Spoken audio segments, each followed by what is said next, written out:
Walang date si Ollie.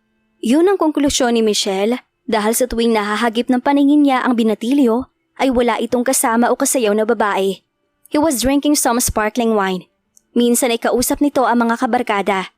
Looking at him tonight, parang hindi na angkop ang deskripsyong binatilyo para rito. Parang mas angkop na, binata na ang itawag dito. Malaking bulas din kasi ito, matangkad, at kapansin-pansin ang apil.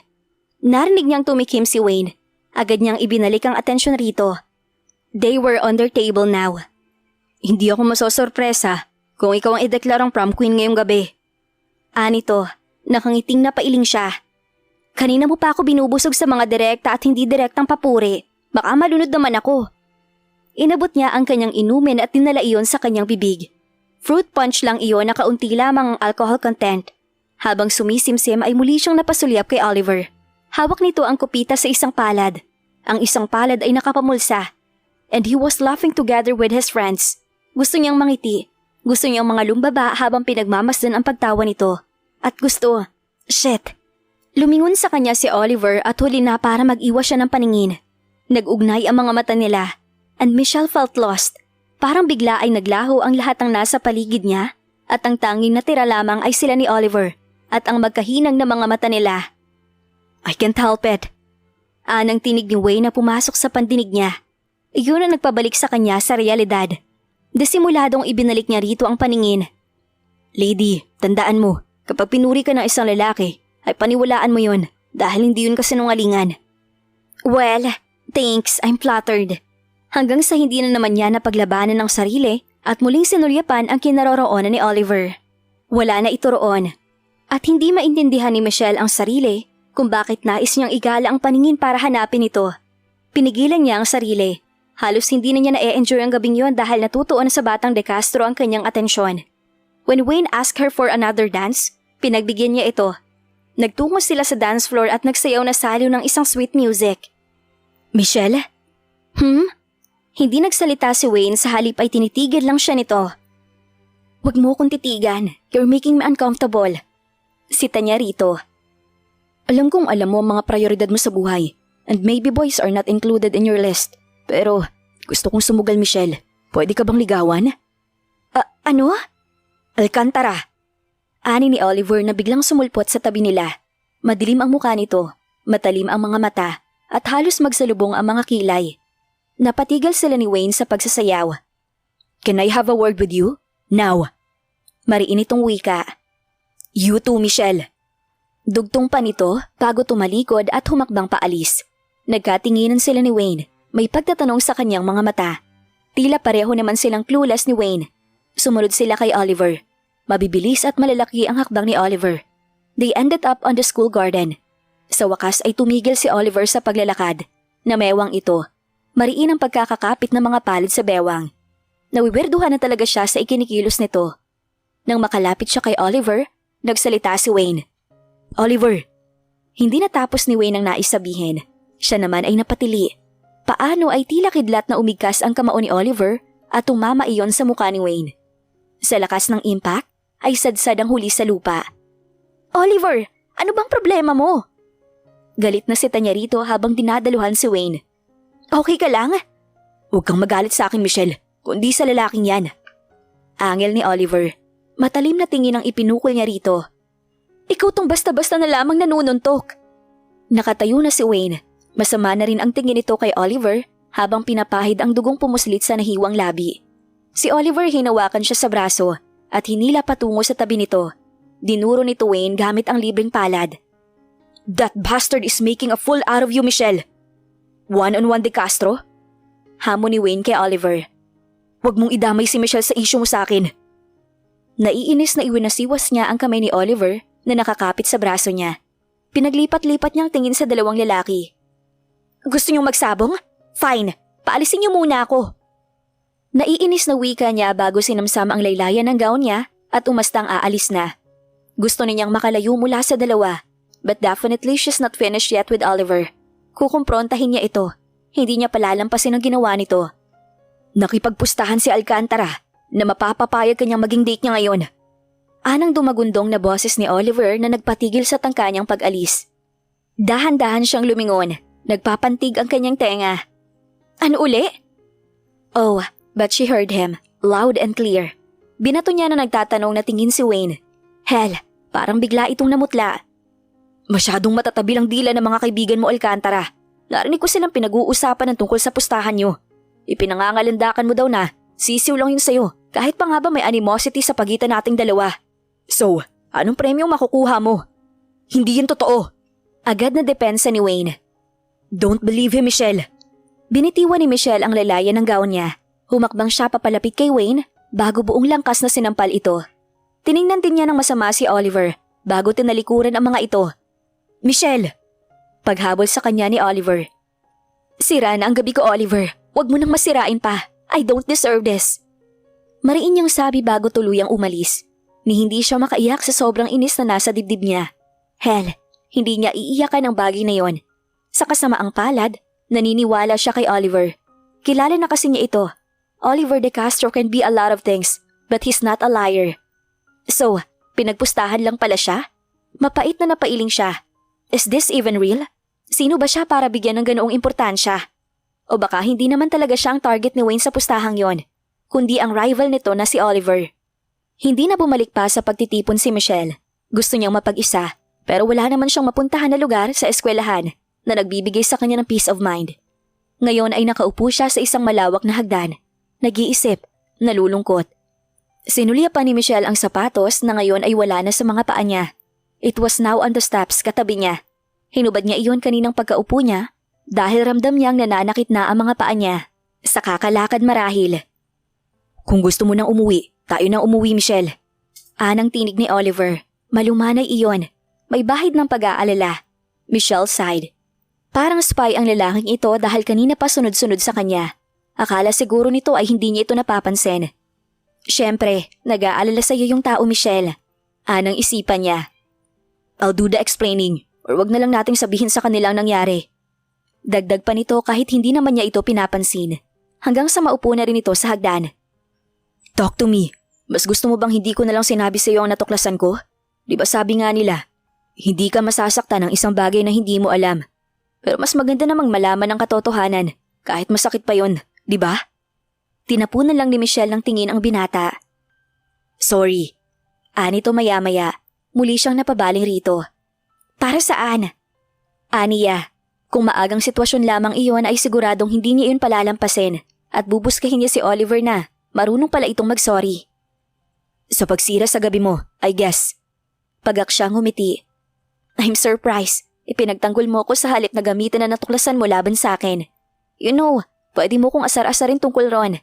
Like, Hoy Michelle, isinama ka lang naman ni Alcantara sa prom dahil sa pustahan. I'm not that bad. Bulong nito, may bahid ng pagrereklamo. Alam ko. Sang-ayon niya. So I guess, kailangan ko magpasalamat? No need. More or less, ginawa yun ni Wayne dahil sa akin. Anyway, nasurpresa din ako na pinaniwalaan mo ko. Nagkibit lang siya ng balikat. Hindi niya masabi na alam niyang hindi ugali ni Oliver na humabi ng kwento. Na kahit mas madalas sila nag-aangilan, ay hindi naman ito hinahangad ang kapahamakan niya. And she can't believe they were actually talking like this now. Hindi sila nagbabangayan, hindi nag-aangilan. Nag-uusap sila na para bang magkaibigan talaga sila. Maya-maya ay tumayo si Oliver. Lumapit ito sa kanya. Naupo sa tabi niya. He gently smiled at her. Ngiting nagpabilis yata ng tibok ng puso niya. The night is young. Hindi kailangan magmukmuk, Michelle. Sumama ka sa akin. May alam mo kung lugar na siguradong ma-e-enjoy mo. Kinuha nito ang sapatos niya bago bumaba ng 2 steps sa hagdan. Hanggang sa bumuka na lang ang bibig niya sa gulat sa sunod nitong ginawa. Bahagya itong lumuhod. Maingat na kinuha ang paa niya at akmang isusuot roon ang sapatos. Pero natigilan ito at sinuri ang paa niya. Namumulang paa mo. He checked it further. Mukhang magpapaltos. Parang noon lang na-realize ni Michelle ang bagay na iyon. Baka kaya nga nananakit na ang mga paa niya.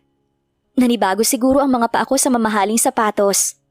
She said jokingly, pero hindi natawa si Oliver. Hindi ka naman kasi sanay sa sapatos na matataas ang takong. Sana nag-flat shoes ka na lang or flat sandals tulad ng lagi mong suot. Nanineramong wika ni Oliver na ikinataas ng kilay niya. Napansin pala nito ang bagay na yon. Sumakay ka na lang sa likod ko. Anito bago tumalikod sa kanya. Ano? Mamili ka, kakargahin kita o sasakay ka sa likod ko. Don't worry, nasa event hall ang mga tao. Walang makakapansin sa iyo at malapit na rin naman ito sa parking lot. Hindi makapaniwalang napatitig siya rito. Well, sa likod nito. No thanks, kaya ko pa naman maglakad, with or without shoes. Michelle. Babala nito. Yung klase ng babala na wala ka ng ibang magagawa, kundi sumunod sa nais nitong mangyari. Fine. Nakangusong wika niya. Napalunok muna siya bago dahan-dahang sumakay sa likod nito. Oliver, keep her in place. Ito na rin ang may bitbit ng sapatos niya. Shit, ang bigat mo. Buska ni Oliver sa kanya na magsimula na itong maglakad. Ginusto mo yan magdusa ka. Ganti naman niya.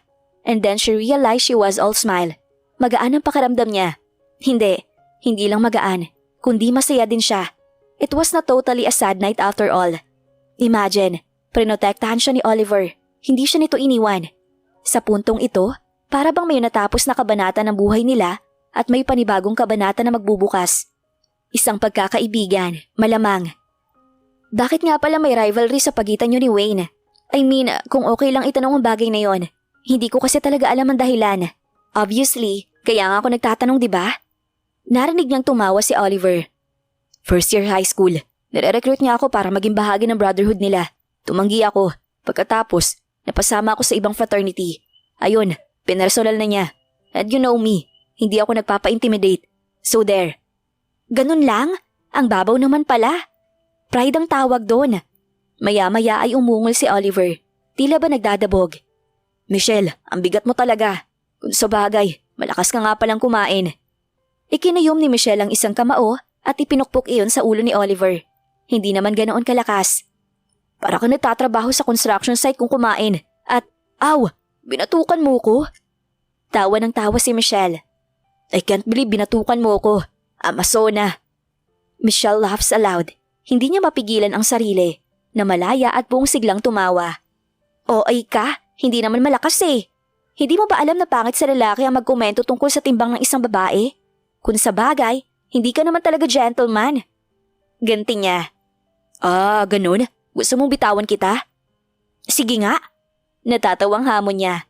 Bago hinigpitan ang pagkukunyapit rito, ang mga brasong nakasampay sa mga balikat nito ay ipinalibot niya na mahigpit sa may leeg nito. Are you trying to kill me? Nasasakal ako. Exaggerated na reklamo nito. To Michelle's shock, she felt his teeth on her arm. Wag mo ko susubukang kagatin. She shrieked laughing. Malilintikan ka sa akin. Maging si Oliver ay tawa rin ng tawa. Pero marahil ay nasa mood ito para makipagbiruan. Bahagya nitong idinuon ang ngipin sa balat niya. Ollie! She shouted. Nawala ang pagtawa ni Oliver. Kaya naman bahagya niyang iniabante ang mukha niya sa may balikat nito. Nakita niya ang side view ng mukha nito. He was smiling. Well, that's the first time. Ang tawagin ako sa aking palayaw. And I like it. Like the sound of it. Say please. Nakangiting sumunod siya. Ollie! Again. Ollie! Again. Ollie, Ollie, Ollie, Ollie! We've been friends since then. Tiningala ni Michelle si Oliver. Ollie pout in agreement. Right, ang bait ko kaya sa'yo. Nagmamalaking tugon nito. Kinindatan siya. Mabait? Gagad niya. Sumpungin ka pa rin. Bossy, arrogant, rude. Biro niya. Siyempre hindi yun totoo. Well, konti. Oliver became sweet, nice and thoughtful. Parang bigla siyang nagkaroon ng guy best friend sa katauhan nito. Ang lahat ay natuwa sa pagkakasundo nila. Lalo na ang mami nito. Ouch! Ani ni Oliver. Kinalas nito ang mga brasong nakayakap sa kanya. Ang baba nito na nakapatong sa kanang balikat niya ay nawala. Naupo si Oliver sa pasimano ng chalet, paharap sa kanya. Pagkuway inabot siya nito. Kusang pumaloob naman siya sa nakabukang mga hita nito at naglalambing na tumingala rito. Oliver then cupped her face with his hands. He stared at her, lovingly stared at her. Hindi mo ko tinatawag sa palayaw kong Mitch o kaya Chel. Nakangusong reklamo niya. Gumuhit ang ngiti sa labi ng binata. Kumislap ang mga mata nito na para bang may sekreto itong itinatago. Alam mo kung bakit? Because I like your name, Michelle. Ang sarap bigkasin. Muli nitong binigkas ang pangalan niya. I love how sweetly it rolled in my tongue. Michelle! Narinig ni Michelle na pagtawag sa kanya ni Oliver. Sabado niyon, nasa may sampayan siya noon at tumutulong sa pagbilad sa araw na mga nilabhang bedsheets at comforter ng isang katulong. Sa wakas, natagpuan din kita. Anito nang makita siya. Bakit? Walang ganang tanong niya. Dinampot niya ang isang bedsheet na isasampay. Si Ollie ay agad nakapunta sa harap niya. Tinitigan siya nito, kunot ang noo. Something wrong? Hindi niya ito sinagot. Isinampay niya ang bedsheet kaya nagkaroon ng harang sa pagitan nila. Michelle! Sumuot ito sa lilayan ng bedsheet. Bakit ba? Ano bang kailangan mo? Nakita mo na nga may ginagawa ang tao eh. Inis niyang wika. Ang sumungit mo? PMS? Nakangisi nitong tanong. Nawala ang ngising iyon ang titigan niya ito ng masama. Tinalikuran niya ito. Muli siyang kumuha ng isasampay. Tulungan na kita. Anito, sa gilid ng mga mata niya ay nakita niya nagsasampay na rin ito. Hindi niya ito pinapansin at itinuloy ang pagsasampay. Nang muli siyang kumuha sa basket, kumuha rin si Oliver. Huy Michelle! Bakit nga? Kung wala ka rin lang sasabihin, umalis ka na. Nakakaabala ka eh. Bakit bad mood ka? Balik tanong ni Ollie. Ano ngayon sa'yo? Ikaw lang ba Oliver De Castro ang may karapatang mawala sa mood? Tumaas ang isang kilay ni Ollie. Pagkatapos ay tumawa ito. Napipiko na dinampot ni Michelle ang basket para kumuha uli ng isasampay sa laundry area. Sumunod sa kanya si Ollie. Si Michelle ay may sumpong. Pakantang wika nito bago sumipol-sipol. Halatang inaasar pa siya lalo. May sumpong si Michelle. La. Hinarap niya ito. Naniningkit ang mga mata niya sa inis. Agad namang itinikom ni Ollie ang bibig. But damn, kumikinang pa rin sa panunukso ang mga mata nito. Nawala lang yun ang makitang masama talaga ang timpla niya. Michelle, ang tiya mo! Anang tinig ni Ate July, isa pang katulong na nagpakabog sa dibdib niya. May bahid ng hindi matatawarang takot at pag-aalala ang tinig nito.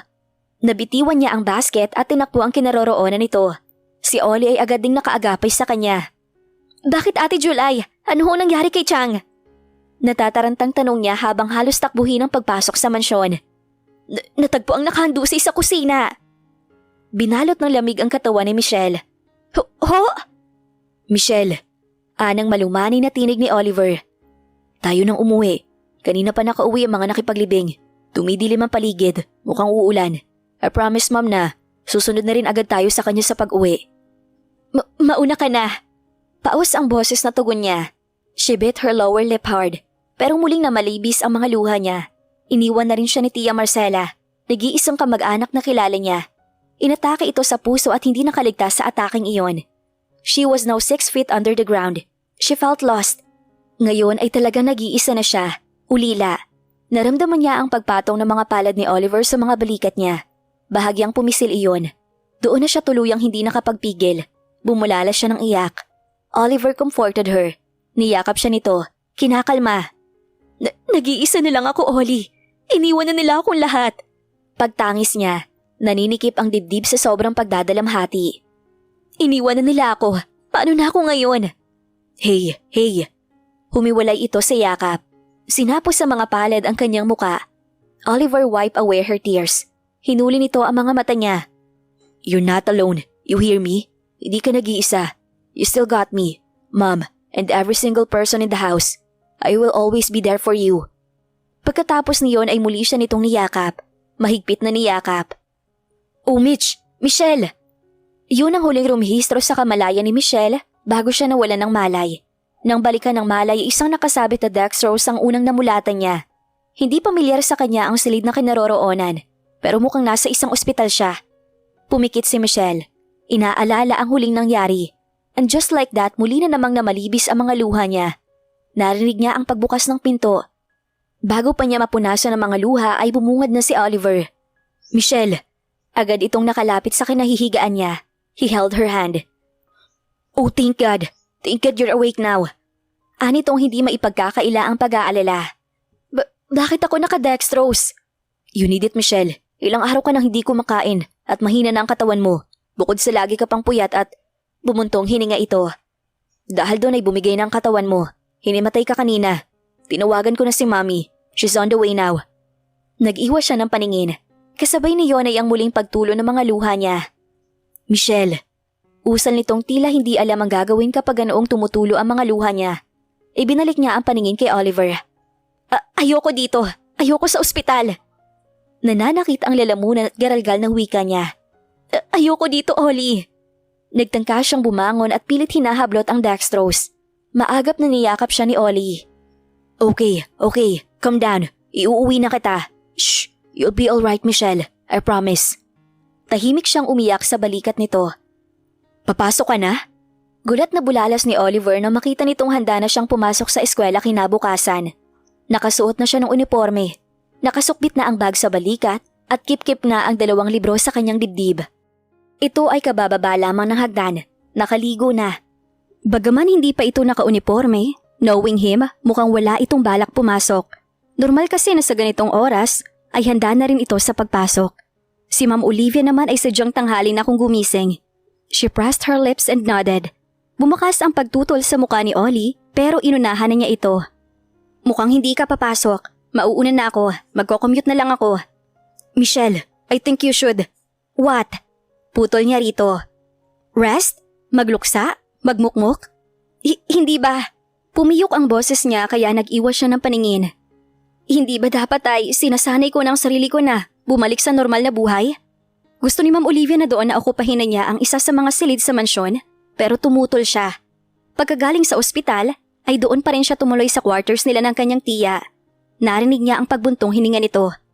Hintayin mo ko, 10 minutes. Nito bago nagmadaling umakyat ng hagdan at bumalik sa silid nito.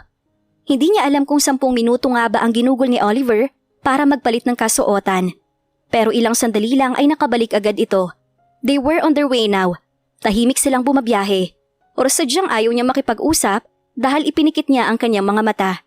Kahit naman nakapikit siya ay hindi rin siya makakatulog. Tulad kagabi.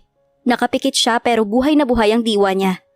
Until she just cried and cried all night. Pero maya-maya lang ay nakaramdam siya ng antok. At iidlip muna siya kahit 10 minuto lang.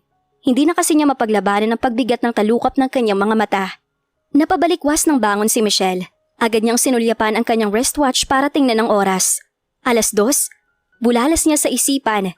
Ibinaling niya ang paningin sa driver's seat. Bakante iyon. Tsaka rin lang niya napansin na nakakumot sa kanya ang jacket ni Ollie.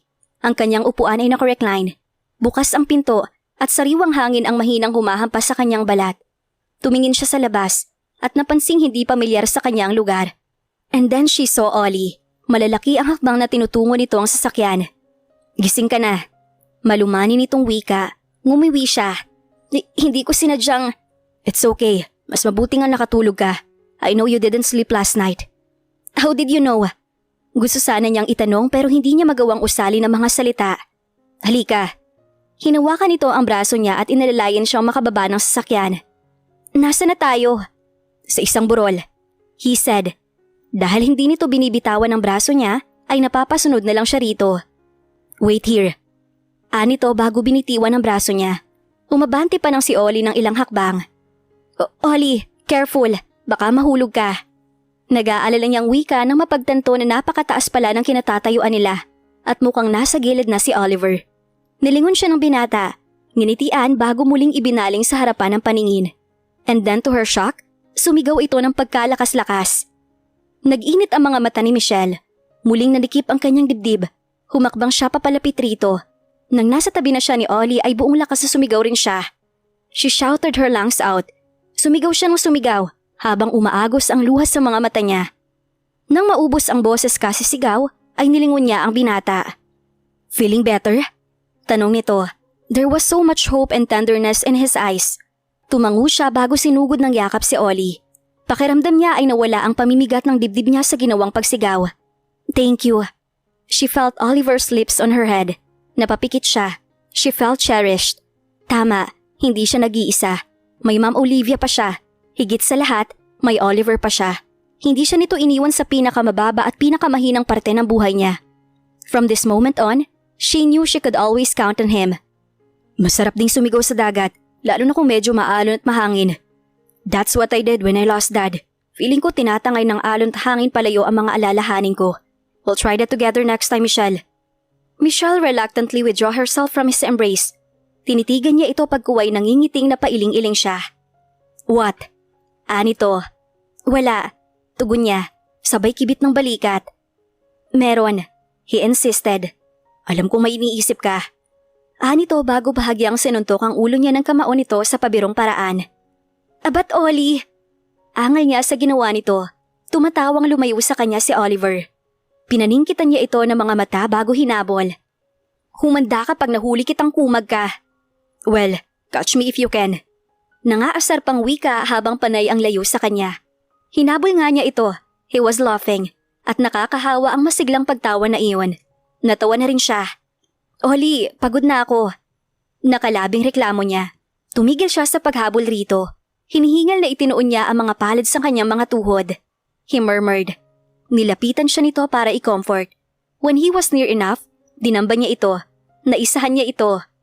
Huli ka. Nakangising wika niya. Inatake niya ito. Cheater. Humalakhak na bulalas ng binata habang panay ang ilag sa mga atake niya. Hanggang sa mawalan sila pareho ng balanse at bumagsak sa lupa. Well, si Ollie ang bumagsak sa lupa at siya ay nasalo nito. Nag-ugnay ang mga mata nila. Ang ngiti sa kanilang mga labi ay unti-unting napawi. Habang sumusungaw sa mga mata, ang emosyong hindi nila mapangalanan. They just stared at each other. Kung gaano katagal ay hindi nila alam dahil hindi mapaglabanan ng puwersa. Hindi nila magawang magbawi ng paningin. Michelle could hear the rush of her blood at the back of her ear. Pero, hindi kaya tibok ng puso niya ang kanyang naririnig? Dahil aminin man niya o hindi, mula na magkasundo sila, ay naging aware na siya rito. Her senses became so much aware of him. Bawat kilos, bawat detalye, bawat mannerism ay napapansin niya. She likes being near him. Gustong-gusto niya nag-uusap sila o nag-aasaran. She likes how gentle and protective he is towards her. She likes how arrogant he is. Gustong-gusto niya ang atensyon ni Ollie na ibinibigay sa kanya. Gusto niya ito. Dumagundong sa isipan ni Michelle ang huling naisip. What the hell? Disimuladong ibinagsak niya ang sariling katawan sa tabi ni Ollie. Lumunok siya. Napatitig sa makulimlim na kalangitan. Did you hear that? Ani ni Ollie maya-maya. Ang mukha nito ay humaring sa tinitingnan niyang mga ulap. Ang alin? Tanong niya. Iniiwasang sulyapan ang labi nito dahil, oh God, pumapasok sa isipan niya ang tungkol sa isang halik. Ang mga alaga ko sa tiyan, nagwawala na. He said chuckling. Kumain na tayo, Michelle. Tumayo si Ollie. Iniabot sa kanya ang mga palad nito. Michelle collected herself. Inabot niya ang mga palad ni Ollie at kumapit roon nang hilahin siya nito patayo. Ang dami mong damo sa buhok. Tumatawang sabi nito bago isa-isang inaalis ang mga damong kumapit sa buhok niya. Kung sa bagay naman sa'yo. Amazona ka, di ba? Iningusan niya ito. Inaasar mo na naman ako. He laughs. Enakbayan siya nito. Nang mapatingala siya rito ay nakita niyang nakatitig ito sa kanya. Gutom na talaga ako. Maganda ka na sa paningin ko eh. Buska nito. What? Pangit ako ganon? Kunwa ay naaasar na itinulak niya ito. Pero ang totoo ay tila may mga paru-parong nagliparan sa sikmura niya. Maganda daw siya. Iyon ang unang pagkakataon na lumabas iyon sa labi ni Ollie. Ang kislap na mga mata ng binata ay nagpapalakas ng tibok ng puso niya. It was as if he wasn't really teasing her. Bagaman, oo, marami ring pagkakataon na nababasa niya ang paghanga sa mga mata nito. At sa tuwina ay nakakadama siya ng kasiyahan.